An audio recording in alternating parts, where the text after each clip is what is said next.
Jadi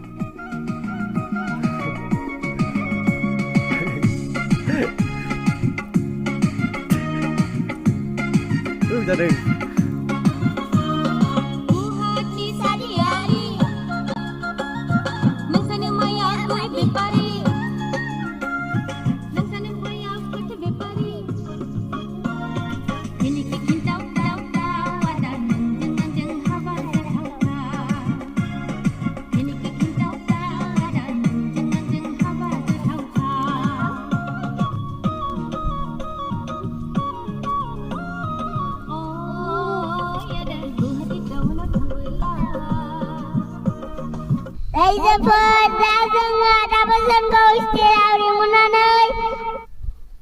Ada orang ni pani kau burai naik tapai.